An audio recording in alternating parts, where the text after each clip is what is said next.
शिष्यों के साथ नगर भ्रमण करते हुए महात्मा बुद्ध जी की प्यास की कहानी एक अद्भुत उदाहरण है जो हमें शांत मन से काम करने की महत्वपूर्ण प्रेरणा देती है। महात्मा जी की तड़प और उनके शिष्यों की कोशिशें पानी की तलाश में एक दूसरे से अलग थलग दिखती हैं, लेकिन उत्कृष्टता सिर्फ शांत मन से काम करने में ही स्थित है। इस कहानी के माध्यम से हम जानते हैं कि जब हम शांत होकर और धैर्य से काम करते हैं तो हम अपने लक्ष्य को प्राप्त करने में सफल हो सकते हैं। प्रेरणादायक मोटिवेशनल कहानी। एक बार की बात है, महात्मा बुद्ध जी अपने शिष्यों के साथ नगर भ्रमण पर निकले हुए थे। जब वह लोग काफी दूर चलकर आ गए और गर्मी भी बहुत हो रही थी। गर्मी के कारण महात्मा जी को बहुत जोर से प्यास लगने लगी। तब महात्मा जी ने अपने एक शिष्य से बोले, वत्स, हमें बहुत तेज प्यास लग रही है, क्या तुम हमारे लिए पानी ला सकते हो? तभी शिष्य बोला, क्यों नहीं गुरुजी, आप वहां पेड़ के नीचे थोड़ा विश्राम कर लें, मैं अभी आपके लिए पानी लेकर आता हूँ। यह कहकर वह शिष्य पानी की खोज इधर उधर करने लगा, लेकिन उसे आसपास कहीं भी पानी का स्रोत नहीं दिखा। कुछ दूरी पर उसे एक पानी का स्रोत दिखा। वह जैसे ही उस जलाशय से पानी लेने के लिए गया, तभी उसने देखा कि वहां कई लोग उस जलाशय में कपड़े धो रहे थे, कुछ स्नान कर रहे थे, और फिर उसने देखा कि एक बैलगाड़ी सवार उस जलाशय को पार कर गया, जिससे कि जलाशय का पानी बहुत ही गंदा हो गया, क्योंकि उससे जलाशय की कीचड़ पानी में घुल गई और पानी मैला हो गया। तब उसने सोचा कि इतना गंदा पानी मैं गुरुजी के लिए कैसे ले जाऊं, इससे तो अच्छा है कि मैं खाली हाथ ही चला जाऊं। फिर उसने मन में सोचा कि गुरुजी पूछेंगे तो मैं क्या बोलूँगा। तब उसने कहा कि गुरुजी पूछेंगे तो कह दूंगा कि गुरुजी, यहाँ तो दूर दूर तक कहीं भी कोई पानी का स्रोत नहीं है।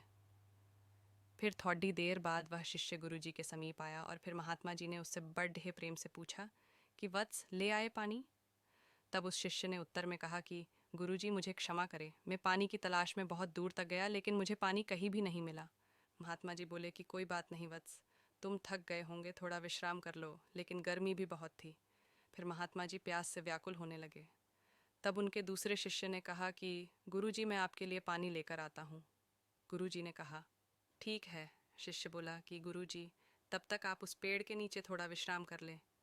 यह कहकर वह शिष्य पानी की खोज में निकल पडेढ़ा। काफी देर पानी की खोज के बाद उसे वही जलाशय दिखा जहां पहला शिष्य पानी की खोज में गया था।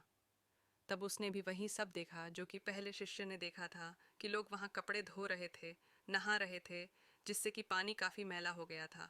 फिर वह शिष्य कुछ सोचकर कुछ देर वही बैठा रहा, और फिर वह पानी एक पात्र में लेकर गुरुजी के समीप आकर बोला कि यह लीजिए गुरुजी पानी। तब गुरुजी ने पानी पिया और फिर दूसरे शिष्य से पूछा कि वत्स, तुम तो कह रहे थे कि तुम्हें दूर दूर तक कहीं भी पानी नहीं दिखाई दिया, फिर यह मेरे लिए कहाँ से पानी ले आया?